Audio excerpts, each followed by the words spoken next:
Police department के लोगों ने अपनी पूरी जान डाल दी थी इस केस में। आज किसी नई लाश की खबर नहीं आई थी, मगर फिर भी पुलिस ने शहर के हर एक पाक की तलाशी ली। शिंदे हर बीतते वक्त के साथ और पागल हो रहा था। इस शहर का सीनियर इंस्पेक्टर होने के नाते वो नहीं चाहता था कि उसकी जगह पर कोई स्पेशल फोर्स का आदमी आकर केस सॉल्व करे और सारा क्रेडिट ले जाए। वो उस स्पेशल एजेंट के आने से पहले इस केस को सॉल्व करना चाहता था। उसका बढ़ता टेम्पर देखकर सब इंस्पेक्टर कौशिक को उसे डर लगने लगा था। ये साला ऐसा पकड़ में नहीं आएगा। ये आज शांत है और मुझे लगता है ये शांति एक बहुत बड़ा तूफान लाने वाली है। कुछ तो ऐसा है जो छूट रहा है। एक बार ये मेरे हाथ आया ना तो इसका डायरेक्ट एनकाउंटर करूंगा मैं। आसपास खड़े ऑफिसर्स ने एक नजर शिंदे को देखा। किसी में भी एक शब्द कहने की हिम्मत नहीं थी। वहीं दूसरी तरफ आदित्य ने शेट्टी को जवाब ना देते हुए देखकर फिर से पूछा, शेट्टी तुम चुप क्यों? मैंने पूछा तुम्हारा हाथ इतनी बुरी तरह से जल कैसे गया? कुछ नहीं यार, बस ये कब जला मुझे खुद को भी नहीं पता चला। शायद कोई जरूरी काम करते वक्त चल गया होगा। शेट्टी ने वो जरूरी काम याद करते हुए कहा और हल्का सा मुस्कुरा दिया और वहां से चला गया। रोहित आदित्य से बोला, मैं तो उसे साधु समझता था, पर ये तो बिल्कुल आयरन मैन निकला। आजकल इसे हो गया क्या? रोज नए नए कैरेक्टर सामने आ रहे हैं इसके। कोई तो बात है बॉस। ए बकवास बंद कर, कुछ भी मत बोल। शेट्टी बदल रहा है ये तुझे क्या, मुझे भी दिख रहा है। मगर वजह तो बस वही जान सकता है, हम नहीं। अब चल। थोड़ी देर बाद क्लास में प्रोफेसर लेक्चर दे रहे थे। वहीं रोहित और आदित्य का चेहरा लेफ्ट साइड की तरफ घूमा हुआ था, क्योंकि उन दोनों का ध्यान शेट्टी की तरफ था, जो आज पहली बार लेक्चर में फोकस ना करते हुए बस बाहर की ओर ही देख रहा था, जैसे उसे किसी बात का बेसब्री से इंतजार हो। जैसे तैसे कॉलेज के सारे लेक्चर्स खत्म हुए और इससे पहले कि आदित्य और रोहित शेट्टी की तरफ पलटकर उससे कुछ पूछ पाते, शेट्टी वहां से हवा हो गया। वहीं दूसरी तरफ शाम के 7 बजते ही जैसे जैसे अंधेरा छाना शुरू हुआ, वैसे ही उसी जंगल में वही सुबह वाली कार वापस आई और ड्राइविंग सीट से एक बार फिर वो नकाबपोश बाहर निकला और उसने वापस अपनी खुदाई शुरू कर दी। वो इतना तेज और घबराया हुआ था कि उसे इस बात का अंदाजा खुद भी नहीं था। वो एक बार फिर से हर गड्ढे को खोदकर उसमें से बीन बैग में कुछ भरता और दूसरा गड्ढा खोदने लगता। नकाबपोश किसी पागल की तरह काम कर रहा था। उसका बीन बैग वापस पूरी तरह से भर चुका था। अब बस एक आखिरी काम बचा था, खोदे हुए गड्ढों को वापस भरना। उसने जल्दी से जल्दी गड्ढों में मिट्टी डालना शुरू कर दिया। वो बार बार काम करते हुए अपनी गर्दन घुमाकर चारों तरफ देख रहा था, जैसे कोई आने वाला उसे पकड़ने। वो वापस उस वुडन कॉटेज की तरफ बढ़ा और अंदर से अपने सारे हथियार वापस लाकर उसने अपनी कार की डिक्की में डाल दिए। लगभग 8 बजने वाले थे और जैसे तैसे उसने अपना काम खत्म करके बीन बैग को अपने साथ घसीटा। वो बीन बैग काफी ज्यादा भारी हो चुका था। उसने उस बीन बैग को चलाने के बजाय अपनी कार की तरफ ले जाना शुरू कर दिया। उसने डिग्गी खोली थी कि उसे अंदर दर्द से कराहता विहान दिखा और उसने गुस्से से उसी के ऊपर वो भारी भरकम बीन बैग फेंक दिया और ड्राइविंग सीट की तरफ बढ़ गया। कुछ देर बाद एक गोदाम में नकाबपोश ने छटपटाते विहान को बीन बैग के साथ बाहर निकालकर जमीन पे फेंक दिया। विहान ने उस नकाबपोश के ढके चेहरे और गुस्से से लाल हुई आंखों को देखा। नकाबपोश ने अपने बैग से एक हंटर निकाला। उस हंटर में बारीक ब्लेड्स लगी हुई थी और फिर वो भारी कदमों से विहान की तरफ बढ़ने लगा। मेरे पास मत आओ, प्लीज प्लीज मेरे पास मत आओ, मुझे नहीं मरना, प्लीज मुझे नहीं। तभी उस नकाबपोश ने हंटर से विहान पर वार करना शुरू कर दिया। एक के बाद एक वार विहान सह रहा था। वो ना उसे रोक सकता था ना कुछ और कर सकता था। विहान कुछ ही देर में खून से लथपथ हो चुका था। उसे देखकर नकाबपोश के कानों में एक छोटे बच्चे की आवाज गूंजने लगी। लग रहा है बहुत दर्द हो रहा है, प्लीज मुझे छोड़ दो, मैं आपकी हर बात मानूंगा। और तभी पीछे से एक दूसरी आवाज आई, तुझे छोड़ दूं? तुझे तो जिंदा चला भी दूं ना तब भी मुझे सुकून न मिले, साले हरामखोर।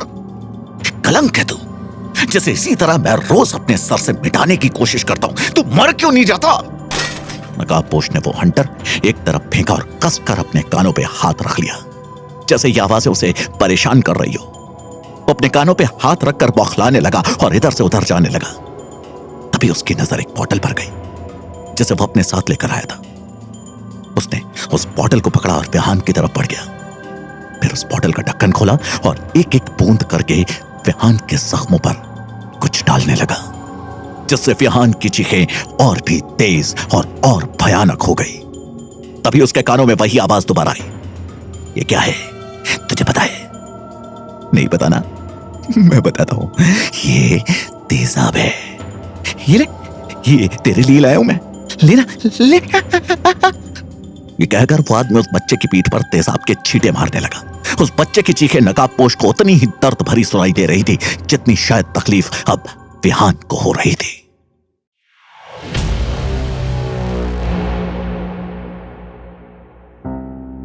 नकाबपोश के दिमाग में वो खतरनाक मंजर आते ही वो एकदम से लड़खड़ा गया और लड़खड़ाते हुए वो एक लोहे की बहुत बड़ी भारी रॉड से टकराया।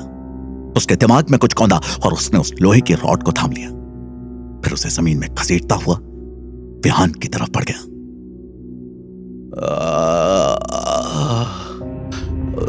जानवर से भी बदतर हो तुम, विहान दर्द से कराह ही रहा था। कितने में उस नकाबपोश ने उस भारी भरकम रॉड से विहान के सर पर एक जोरदार वार कर दिया और अचानक कुछ टूटने की आवाज आई। विहान एकदम से अधमरी सी हालत में चला गया। उसके सर से एकदम से बहुत सारा खून निकलने लगा। वो गोदाम गाड़ियों के गैराज की तरह लग रहा था। अचानक नकाबपोश की नजरें गंदे पानी से भरे एक रबर टब में गई। उसने अपने सामान में से एक पाउडर का पैकेट उठाया और उस रबर टब की तरफ बढ़ गया। उसने उस पैकेट का सारा पाउडर उस टब में खाली कर दिया और अचानक उस पानी से बबल्स उठने लगे। उसमें से धुआं आने लगा। विहान जो लगभग अधमरी सी हालत में था, उसे उठाकर नकाबपोश ने अचानक ही उस केमिकल के खौलते पानी में डाल दिया और उसे छटपटाते देख नकाबपोश की आंखों के आगे एक दृश्य आया जिसमें 10 साल का जख्मी बच्चा अधमरी हालत में इसी तरह से खौलते हुए पानी में तड़प रहा था। नकाबपोश की नसें फूलने लगी और वो अपने पूरी ताकत से चिल्लाया,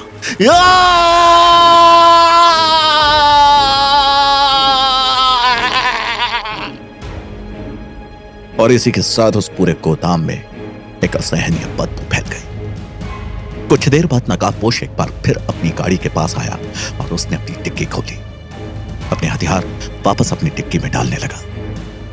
तभी अचानक उसकी नजर बीन बैग पर गई जिसके नीचे से एक सड़ी उंगली लटक रही थी। शायद उस बीन बैग का कुछ हिस्सा नीचे से फट गया था। नकाबपोश ने गुस्से में अपनी गाड़ी में लात मारी और वापस गोदाम के अंदर चला गया। कुछ देर बाद उसके हाथ में एक और बीन बैग था जिसे वो वहां लेकर आ रहा था। वहीं दूसरी तरफ शिंदे ने ठान लिया था कि आज रात एक जगह पे पहरा देने के बजाय वो पूरे शहर के कोने कोने का चक्कर लगाएगा और उसके बाकी साथी भी यही करेंगे।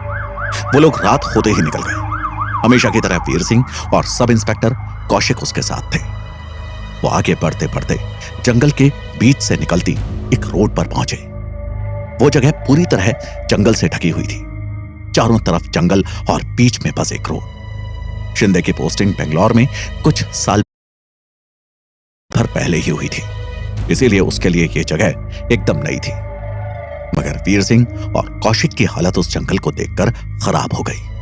वीर सिंह गाड़ी चलाते हुए बड़बड़ाने लगा, आलतू चल आलतू, आई बला को टालतू, आलतू चल आलतू, आई बला को टालतू। शिंदे वीर सिंह की ये अजीब हरकतें देखकर अजीब सा मुंह बना रहा था। उसने उस घने जंगल के चारों तरफ नजरें दौड़ाई। तभी वीर ने उसे ऐसा करते देख लिया। सर ऐसे घूर के मत देखिए इस जंगल को, क्या पता कब कोई भूत निकल कर आ जाए आपके ऐसे देखने से। तुम गाड़ी चलाने पे ध्यान दो, भूत जैसा कुछ नहीं होता। सर आपको पता नहीं है मगर ये जंगल हॉन्टेड है। और तो और तभी अचानक गाड़ी धक्के खाकर रुक गई। सत्यानाश, अब हमें कौन बचाएगा? उतरो गाड़ी से और ठीक करो इसे।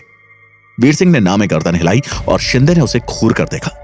अब आप भी चलो, साथ में ठीक कर देंगे। शिंदे गर्दन हिलाकर गाड़ी से बाहर निकला और जंगल की तरफ देखने लगा और वीर सिंह मन ही मन हनुमान चालीसा पढ़ रहा था। शिंदे चिढ़कर पलटा, बड़बड़ाना बंद करो और गाड़ी ठीक करो। वो कह ही रहा था कि तभी उसे अपने जूते के नीचे कुछ महसूस हुआ। उसने जूते हटाकर देखा तो पाया उसके पैरों के नीचे कुछ अजीब सी दिखने वाली चीज है। वो नीचे बैठा और उसे एक अजीब सी चीज के सड़ जाने जैसी बदबू आई। वो उस चीज को पकड़कर आंखों के सामने लाया और यह समझ आते ही कि वो चीज क्या है, उसने अचानक उसे खुद से दूर फेंक दिया। वो एक इंसानी सड़ी हुई उंगली थी जो छिटक कर सीधा वीर सिंह के आगे आ गई थी।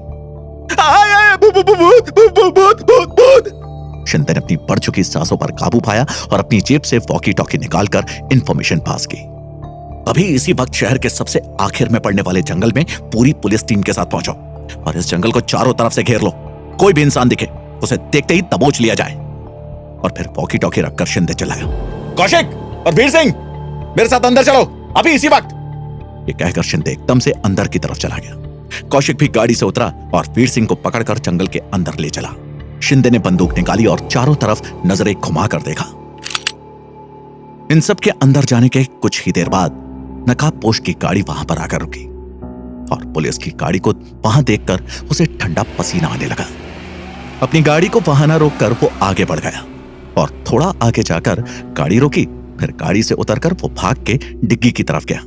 डिग्गी खोलते ही एक भयंकर बदबू आसपास फैलने लगी और फिर वो बीन बैग को लेकर सड़क पार वाले जंगल की तरफ गया, जहां उसने बीन बैग खोलकर एक पेड़ के पास विहान को गिरा दिया। वो वापस अपनी गाड़ी की तरफ भागा, पर तभी जंगल के दूसरी ओर से करीब 8-10 पुलिस के गाड़ियों की सायरन की आवाज आई, जिसे सुनते ही वो अपनी जगह पर